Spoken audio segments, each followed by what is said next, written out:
Welcome back to Laughing in the Dark, the podcast where I hang out in haunted places with comedians. I'm your host, Sarah Jones. This is another fixture in our Minisode series where I talk to listeners just like you and hear your own personal ghost stories. For this Minisode, I got to speak to Ryan in Asheville, North Carolina about a creepy experience that he had that he can't fully explain. Here's the call.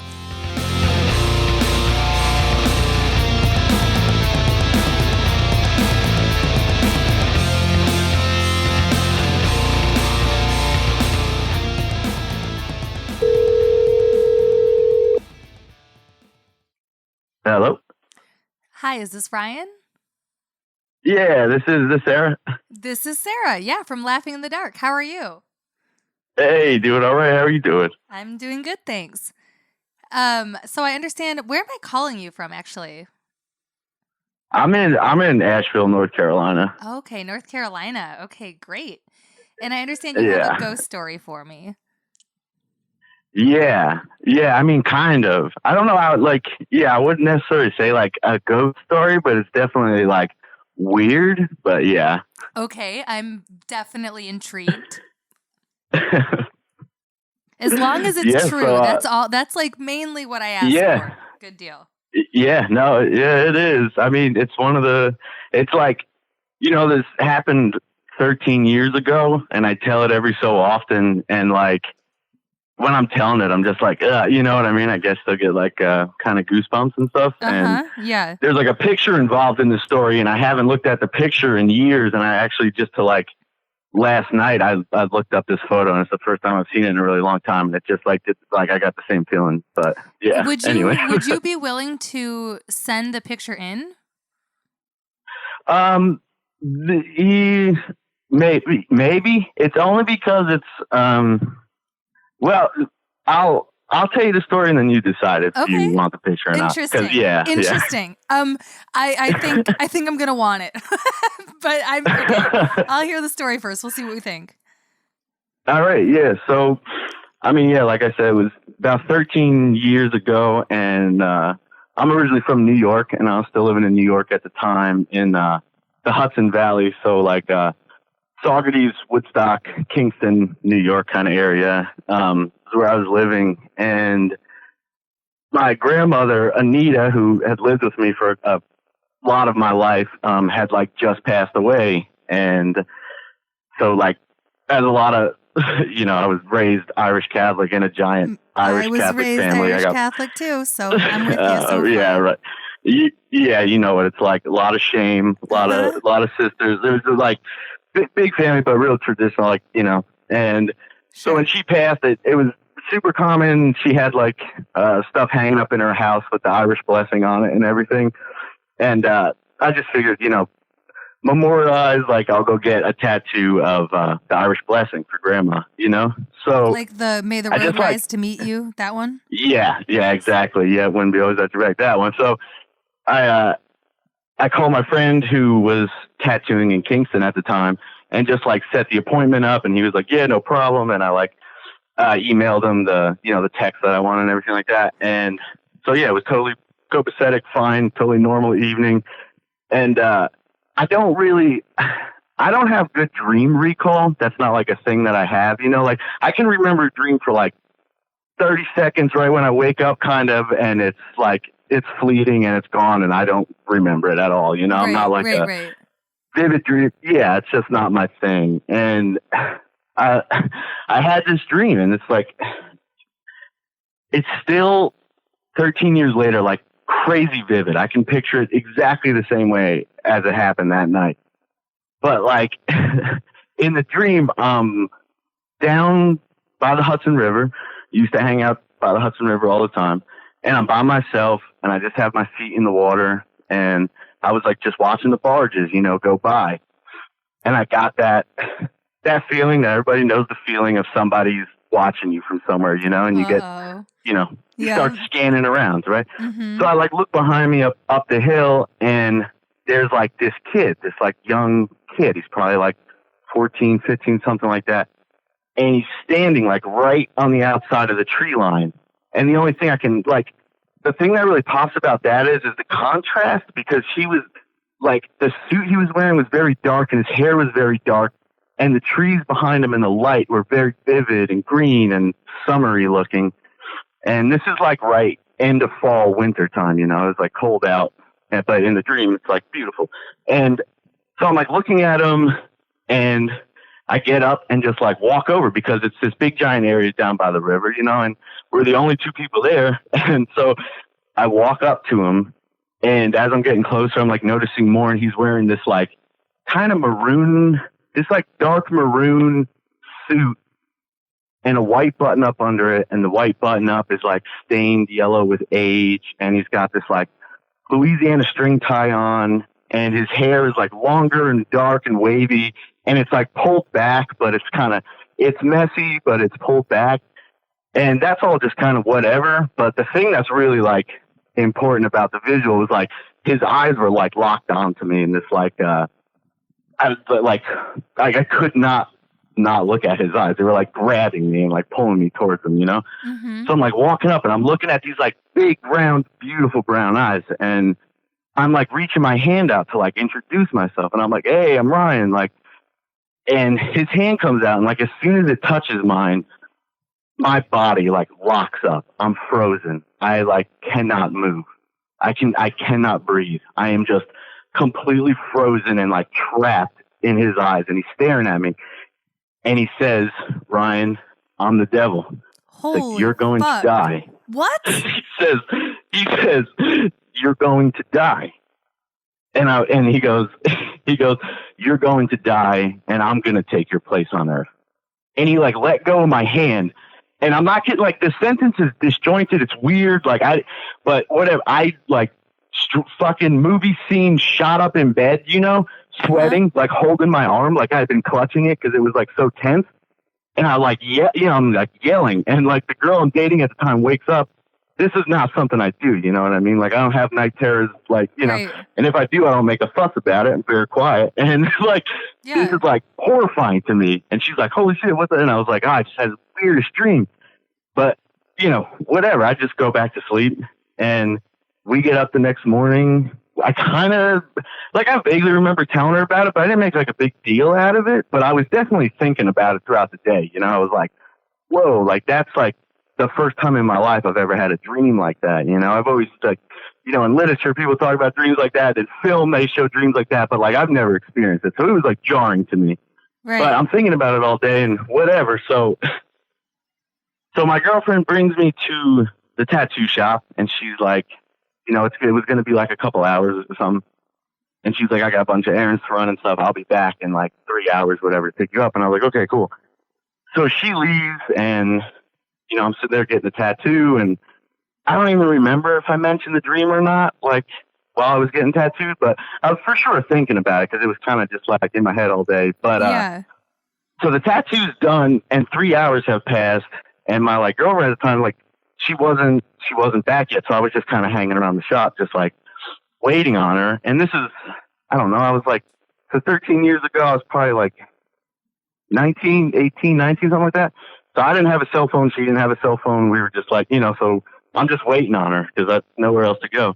And so like 4 hours go by, and then like right at like 5 hours, I'm like pretty like panicky at this point, 'cause I was like, it's just not like her. And I was like, this is weird. Yeah, I'm like, yeah, this is super weird. And I'm still thinking about that dream, whatever. So door opens, she comes walking in the shop, like no problem. And she's like, oh yeah, she's like, Broadway's all taped off. Something happened. Like I had to park all the way down here and walk, whatever. And I was like, oh, okay. So, you know, regular day, everything's fine. We just like, you know, have our evening, go sleep. The next morning, we get up, and we're going to go to like our favorite breakfast place that we go to like all the time, you know, whenever. And so we go down to the breakfast place, and she's like, I'll go up and order. And I was like, all right. So I grab our like, I always drank like the the old fashioned chocolate milk. Like that's what it's called. They're called old fashioned chocolate milk. It's killer. I haven't had it in years. I haven't had it. I grabbed two of those. I believe you. Trust me, if you come across it, it's worth. Does it come in like a glass bottle or something? No, it's just the old like, you know, cardboard like box, but it's It's fantastic. Okay. But I trust you. I don't know if they have it in LA. I'll keep my eye out for it. You should. Yeah. I'd look around. But Okay. So I grab those. I grab a newspaper and I go and I sit down. Like I grab a table. I throw the paper down. I'm opening up my milk and I'm looking down at the newspaper and like, Sarah, I'm not kidding you when I tell you that that feeling of like locked paralysis hit me for the second time because the front page of that paper is that kid from my dream. No. Staring me right in the fucking eyes. Like I could not look away from it. Is it possible that you had seen that picture before your dream or not at all? No, because here's the thing. A shooting had happened and that kid had died while I was at the tattoo shop. And that's why my girlfriend at the time couldn't get to there. He was like a few blocks away from the shop. Nuh-uh. And that's the kid that I saw the night before, like, wearing the same outfit? Not something. No, not the same outfit at all. His hair didn't even look the same. His face and eyes, I mean, it's 100%, like, no question in my mind at all. Like, I did not put this together. Like, right. And I'm not a believer in, like, paranormal at all. You know what I mean? It's not. I love it. It's fascinating. I totally get down with it. But, like, it's not my thing. I just don't believe in it. And, like, here I am experiencing this thing that is like, I mean, I can't explain it, you know? And like, and even when I'm trying to like explain to her, like what's going on with me and like the significance of this like front page that I'm looking at. And even like a friend came and met us for like breakfast, like 15 minutes later, my friend Devo showed up and I'm telling him about like, everybody's unimpressed, you know what I mean? And I can't like convey. Feeling. Yeah. You know that? And it's like, no, you don't get it. Like my life just changed. This this just like showed me so. But sir, this is the it's devil. one of the. Yeah, I know. Well, that's the thing is, cool. It's like, no, we got it, Ryan. No, we heard you. Yeah, exactly. But that's the thing is, it's like, you know, this poor kid was murdered for like no reason. It was like an argument over a girl or something.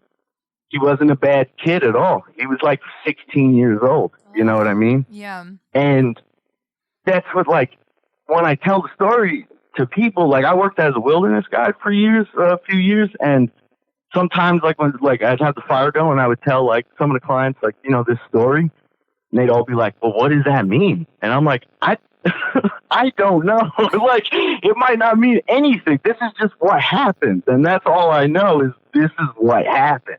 Yeah. You know, and still, I mean, throughout the years, I've thought about it here and there and just been like, well, why don't we think about it? Why don't we dissect it a little bit? So here's the deal. Well, yeah, let's dive in. So here's the deal. Yeah. In your dream. Yeah.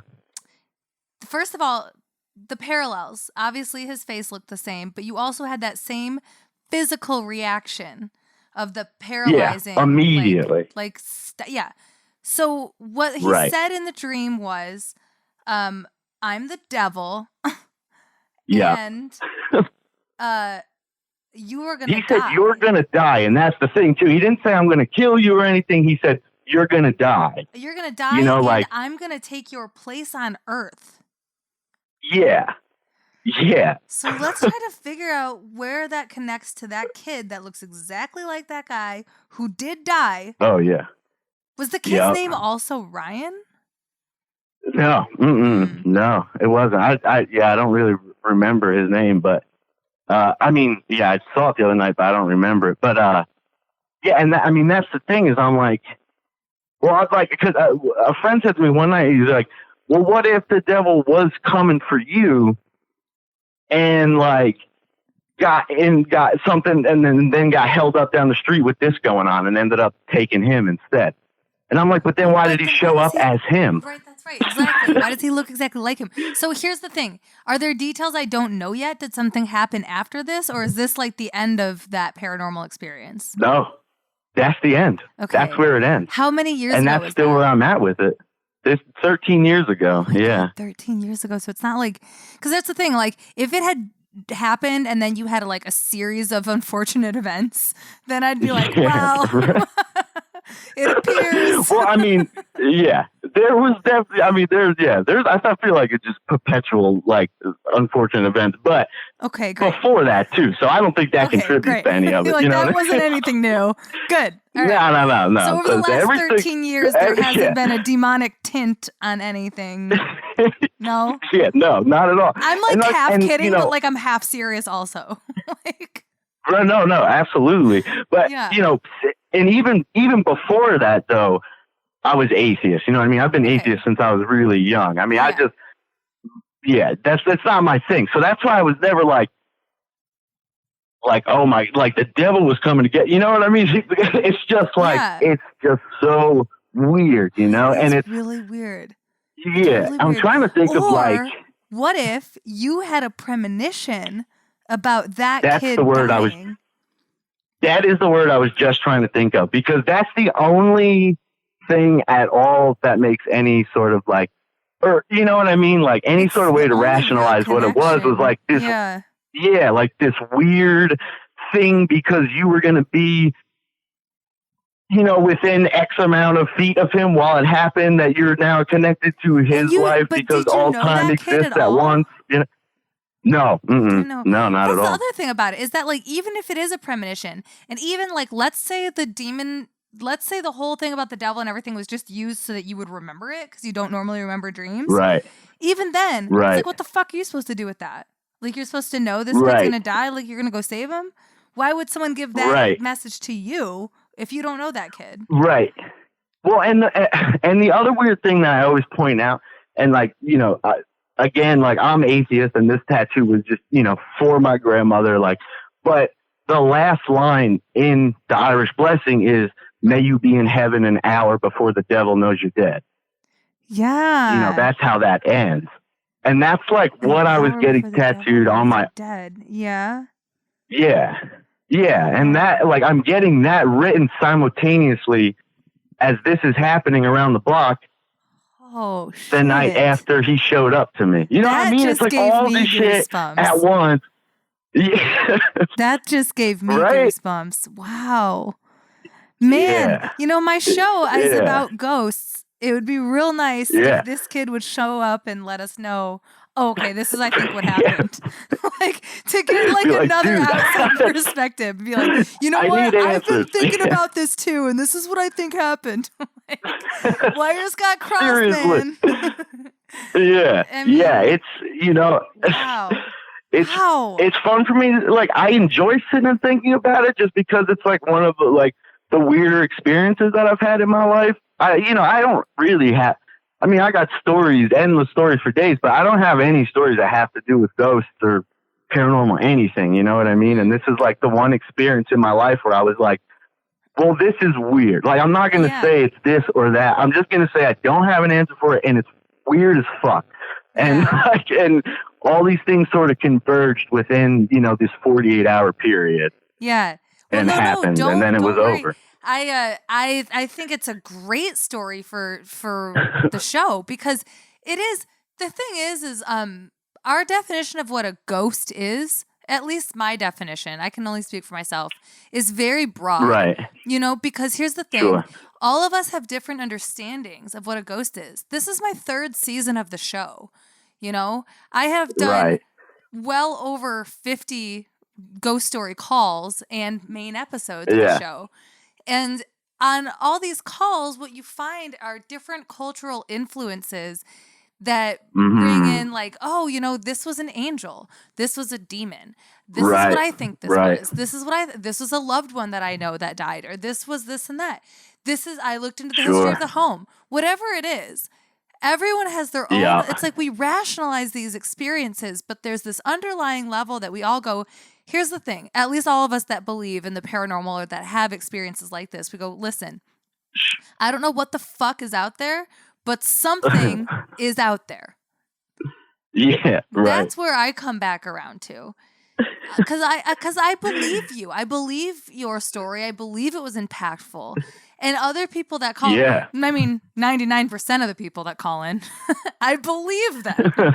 Sometimes you're like, I believe that you believe what you're saying. Yeah. That's the thing. I mean, your experience is valid. I can't say that it did or didn't happen. But Sure. I know exactly what you mean. And like, I've always thought that, like, well, if I was a religious person and I did like pray and go to, I would be able to immediately put that together and be like, oh, well, this is what that was. And that was maybe the devil or a demon or and I would be able to pray about it. And then it would be what, but like where I stand, I enjoy logic and reason, and there just isn't any in this story at all, and that's what I like about it, It is. It's really puzzling because there's obviously some kind of connection. Here's another thing. I wonder, couple things. Do you know where that kid lived? Yeah, it's like right in that neighborhood. In your same neighborhood? No. No. In the same neighborhood that the shooting. Yeah. Like right in that same area. Yeah. Okay. So, and that's where you were going to be I lived the next day. Yeah. And I lived a good like 15, 20 minutes from there. Okay. So we'd never crossed paths. I mean, yeah.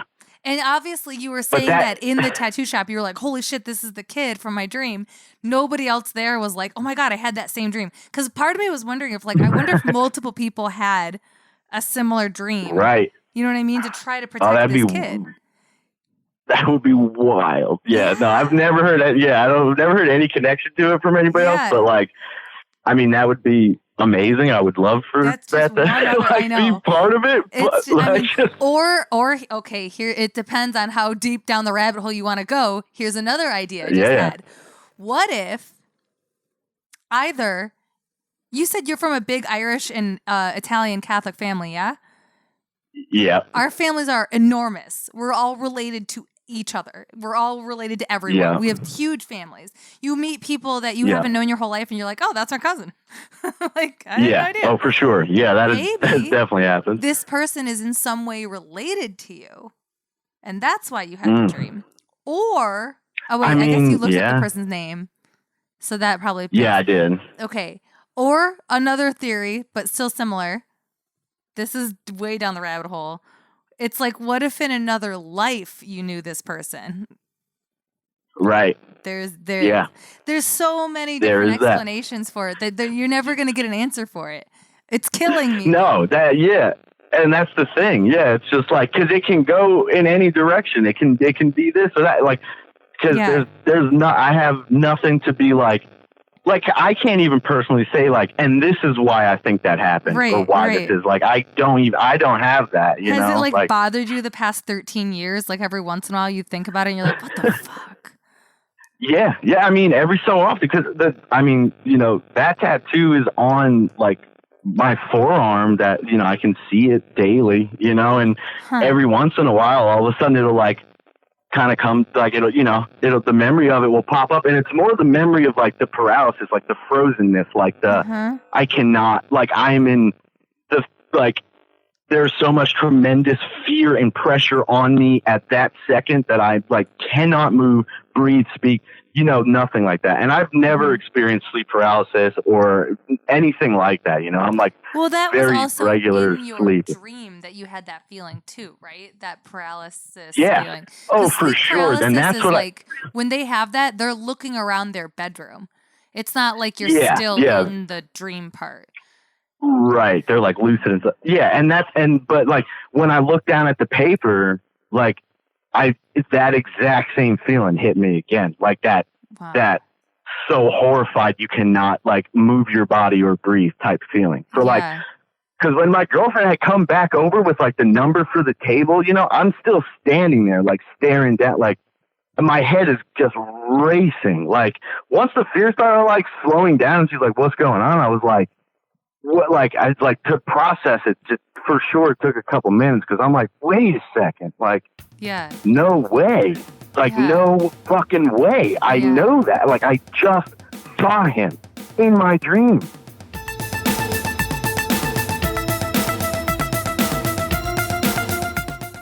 Thanks so much for your call, Ryan. This was such a wild story. If you have a great ghost story, we want to hear from you. Email us at litdarkpodcast@gmail.com and tell us all about your ghost story. We may want to feature you on the show. As always, thanks so much for listening. I'll see you next time right here on Laughing in the Dark.